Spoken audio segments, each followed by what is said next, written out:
రాజా నీ యొక్క జ్ఞానాన్ని రాజా లోకమంతా రాజా విత్తాలని ఒక ఆలోచన, విస్తరింపజేయాలని ఒక భావన. ఇదిగోనైనా తగిన కాలంలో ఉన్న బిడ్డలు ఆలోచన కలిగి వేరే ఒక ప్రాంతం నుండి ఇది మా యొక్క గ్రామానికి పంపించబడ్డారు. అయ్యా చంటి బిడ్డలు ఎదుటానైనా ఈ జ్ఞానం ఎత్తగలిగే ఈ సమయంలో నాకు జ్ఞానం పెరుగుతుంది వేడుకొచ్చిన ఈ జ్ఞానం అనుగ్రహించి మీ యొక్క స్వాస్థ్యము బిడ్డలు మాకు కలిగి ఉన్నారు కనుక మా బిడ్డల్ని మేము ఏ రీతిగా పెంచాలో, ఏ రీతిగా నడిపించాలో, ఏ రీతిగా వారిని మీ దారిలో నడిపించాలో అట్టి జ్ఞానాన్ని నేర్పించగలిగే గొప్ప భాగ్యము తల్లిదండ్రులుగా మాకు ఇచ్చున్నాం, అలాగే సేవకులుగా మాకు ఇచ్చున్నాం కనుక ఆ బాధ్యతను నిర్వర్తించి ముందుకు సాగగలిగే జ్ఞానాన్ని ప్రతి ఒక్క సేవకులకు, సేవకురాళ్లకు, అలాగే తల్లిదండ్రులు కూడా అనుగ్రహింపచేయమని, ఇలాగే ఈ రీతిగా రాజా మేము యవ్వన కాలంలో ఉన్నాము కదా అని లోక రీతిగా తొట్టిల్లకుండా రాజా నీలో ఎదిగే కృపను ప్రతి యవనస్తుల బిడ్డలకి అనుగ్రహింపచేయమని ఈ సమయంలో ఈ తరుణాన్ని ఇచ్చినందుకు మీకు స్తుతులు స్తోత్రాలు చెల్లిస్తూ ఈ యొక్క చిన్ని పావిత్రాన్ని పాదక సన్నిధి చేసుకోమని నజరైన యేసయ్య ప్రార్థన సమర్పించి వేడుకొనిచున్నాను తండ్రి. పిల్లలు, చిన్న మాట మీరు సండే స్కూల్లో విన్న మాటే. దావీదు గురించి తెలుసు కదా మీ అందరికీ. దావీదు ఎలాంటి వారు? దావీదు గారు ఎలాంటి వారు విన్నారా? దావీదు ఏం కార్యం చేస్తున్నాడు? గొర్రెలు కాపాడు. దావీదు ఏంటి? గొర్రెలు కాచేవారు. దావీదు ఏ వయసులో గొర్రెలు కాచారు? పెద్ద అయిన తర్వాత లేక చిన్న మీ వయసులో ఉన్నప్పుడే గొర్రెలు కాచాడు? మీ వయసులో ఉన్నప్పుడే దావీదు గొర్రెలను మేపే వ్యక్తిగా ముందుకు సాగాడు. అదేవిధంగా దావీదుని ఎలా దేవుడు పట్టుకున్నాడు? దావీదు ఒక్కడేనా తన తల్లిదండ్రులకి? దావీదు ఒక్కడే కాదు, తనకి సహోదరులు ఉండేవారు. కానీ దావీదుని దేవుడు ప్రత్యేకంగా ఎన్నుకున్నాడు. ప్రత్యేకంగా ఎందుకు ఎన్నుకున్నాడు? వాళ్ళ సహోదరులు కాకుండా దావీదుని ఎన్నుకోవడానికి ఒక కారణం ఉంది. ఎందుకంటే గొర్రెలను మేపే ఒక వ్యక్తి ఏ రీతి అయిన తలంపులు కలిగి ఉంటాడంటే ఆ గొర్రెలను ఏ రీతిగా సంరక్షించాలో, ఏ రీతిగా భద్రపరచాలో, ఏ రీతిగా నడిపించాలో, ఏ రీతిగా వాటిని కాయాలో జ్ఞానం కలిగి ఉంటాడు. కనుకని చిన్ననాటి నుండి తను దైవికముగా ఎదిగాడు. అదే రీతిగా జ్ఞానపూర్వకంగా తన యొక్క జీవితాన్ని గడిపిన వ్యక్తిగా మనకు కనిపిస్తాడు దావీదు. ఆ సమయంలో సమూయేలు ద్వారా దావీదుని దేవుడు అభిషేకించి పిలుచుకుంటాడు తన యొక్క పని నిమిత్తం. దావీదు ఎవరిని జయించాడు? దావీదు గొలియాతుని జయించాడు. గొలియాతు ఎంతటి వాడు తెలుసా? గొలియాతు చాలా చాలా బలిష్ఠుడు, చాలా తను ఎంతో శక్తివంతుడు. అలాంటిది గొలియాతు మీ వయసు అయిన వ్యక్తి, తనని జయించడానికి దేవుడు శక్తినిచ్చాడు. దావీదు ఏమన్నాడు? యుద్ధము యెహోవాదే అని ముందుకు సాగి ఆ గొలియాత్ని దేంతో చంపాడు? వలసట రాయితో విసిరి చంపాడు. అంత బలాన్ని ఎవరిచ్చారు? దేవాది దేవుడు, తండ్రి అయిన దేవుడు దావీదుకి ఆ శక్తిని, ఆ బలాన్ని అనుగ్రహించాడు. కనుకనే తను ఆ యొక్క గొలియాత్ని చంపగలిగాడు. మనం కూడా అలాంటి శక్తి పొందుకోవాలి కదా, అలాంటి బలాన్ని పొందుకోవాలి కదా. ఎలా పొందుకుంటాం?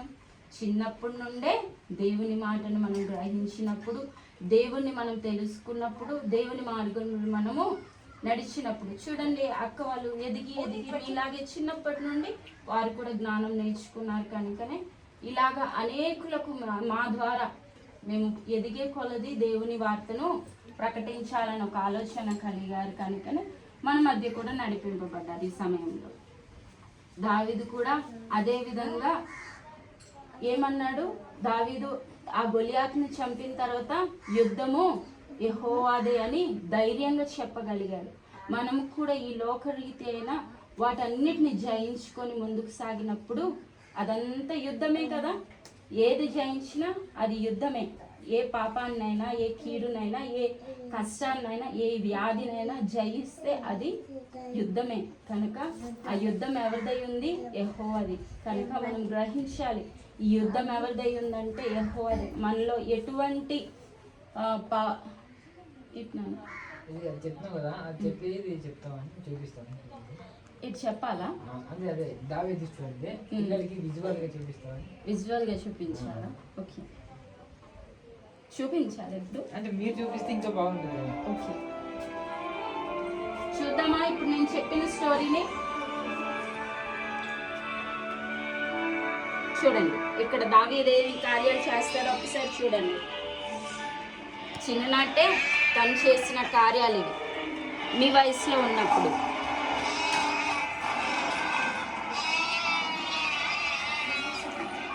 స్టార్టింగ్లో ఏం కార్యం చేస్తారో రండి, కూర్చోండి, రండి.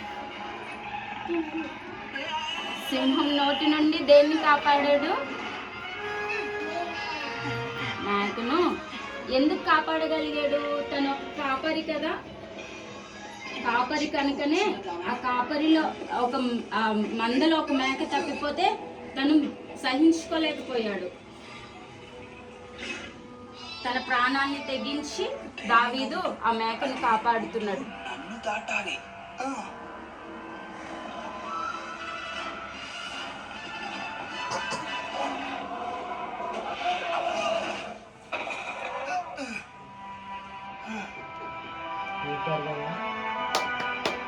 చప్పట్లు కొట్టండి, చప్పట్లు. దావీదు చప్పట్లు కొట్టండి.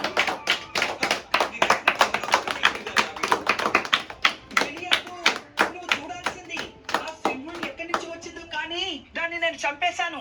నీ కథలు వినే సమయం నాకు లేదు. నిన్ను నాన్న రమ్మంటున్నాడు. ఎవరది? వాళ్ళ బ్రదర్, దావీదు యొక్క బ్రదర్. ఎందుకు పిలుచుకెళ్తున్నాడు దావీదుని?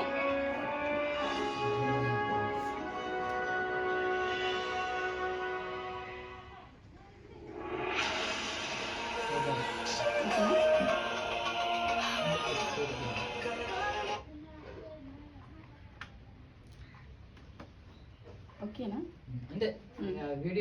అంతేనా? వీడియో చూసారు కదా, అది ఎలా కాపాడాడు? సింహం నోటి నుండి దాన్ని కాపాడాడు కదా. అలాగే మనల్ని కూడా దేవుడు ఆ రీతిగానే కాపాడతాడు. ఎలా కాపాడతాడు? మనం దేవునిలో ఉన్నట్టయితే, దేవుని మాటకు విధేయత చూపించిన నాటి నుండే. మీరు దావీదు కూడా మీ అంతే చిన్నవాడే కదా, మీలాంటి ఒక చిన్న మనిషి. తను కూడా దేవుని మాటలు వింటూ వింటూ వింటూ దేవుని పనిలో తను ముందుకు సాగాడు. కనుక చిన్ననాటి నుండి తను దీవింపబడి అత్యున్నతమైన స్థానానికి, అంటే రాజు స్థానానికి తను చేర్చబడ్డాడు. మనము కూడా దేవునిలో మనం ఎదిగినట్టయితే మన యొక్క జీవితం కూడా అత్యున్నత స్థానానికి మనకి దేవుడు చేరుస్తాడని ఈ చిన్న మాటలు మీకు తెలియపరుస్తూ దేవుడు మిమ్మల్ని ఆశీర్వదింపాలని దేవుడికి విజ్ఞాపన చేస్తున్నారు. చాలా మంచిది కదా పిల్లలు. దావీదు ఏం చేశారు? సింహంగా ఎత్తేసారు. ఇప్పుడు ఒకవేళ గొలియాతు స్టోరీ చూస్తే ఏమవుతుంది? గొలియాతు గురించి ఒకసారి చెప్పాను కదా. గొలియాతుని ఓడించేంత బలం దేవుడు ఇచ్చాడు అనమాట. అలాంటి బలం మనకి ఇచ్చాడు కదా దేవుడు. ఆ బలము మన అమ్మగారి వల్ల మనకి తెలుస్తుంది కదా. అక్క ఒకసారి కళ్ళు మూస్తారా? గట్టిగా గట్టిగా గట్టిగా అక్క గట్టిగా కళ్ళు స్లోగా ఐస్ క్లోజ్ చేస్తాను అక్క. ఓపెన్ చేయనా? చేయండి అక్క. ఓకే ఓకే ఓకే అక్క చెప్పండి అందరూ. అక్క చాలా కృతజ్ఞతలు. హ్యాపీ టీచర్స్ డే అక్క. ఎన్నోసార్లు మీ హృదయంలో ఆవేదన కలిగిన మీ బ్రతుకులో మీ జీవితంలో నెమ్మది లేకపోయినా మీరు మమ్ములను మా కుటుంబం కోసము, మా కోసము, మా సంఘం కోసము, మా జీవితం బాగుండాలని ఎన్నో మారులు ప్రార్థన చేశారయ్యక్క. మీ ప్రార్థన ద్వారానే మేము, నీ మాటల ద్వారానే మేము ఎన్నో మార్గాలు తప్పిపోకుండా దేవుని మార్గంలో, దేవుడి ఆలోచనలో, దేవుని ప్రేమను పరిచయం చేసిన మీకు వందనాలు. మీరే లేకపోతే మేము లేమక్క. ఈ చిన్ని మనవిని మీ హృదయపూర్వకముగా కోరుచున్నారని నమ్ముచున్నామక్క. మాలో ఏమి కూడా ఆశించకుండా, మాలో ఏమి కూడా అతిగా జ్ఞానం లేకపోయినా, మాకు ఉన్న ఈ తెలివి తక్కువ పనుల ద్వారా అయినా ఎన్నోసార్లు నీ మాట వినక ఎన్నోసార్లు దాడి తొలగిపోయి ఉన్నామక్క. అయినా నీ మాటలతోని, నువ్వు చెప్పే కథలతోని, నువ్వు చేసే పరిచయతోని మాకు కూడా ఉత్సాహం, మిమ్మల్ని చూసి ఎన్ని శ్రమలు అయినా దేవుడు విడిచిపెట్టాడని మీరు మాకు ఆదర్శముగా ఉన్నందుకు వందనాలక్క. Thank you so much. God bless you. అందరికీ ప్రత్యేకంగా ఈ రీతిగా వచ్చిన మీకు కూడా నా హృదయపూర్వక వందనాలు చెల్లిస్తున్నాను.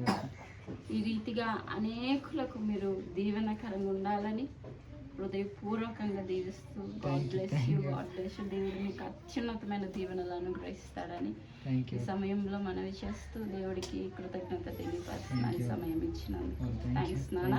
Okay, God bless you. ఇలాంటి పనులు ఇంకా చేయండి. తమ్ముడికి చూస్తున్నట్టు గుర్తు, అందుకని చూస్తున్నాను.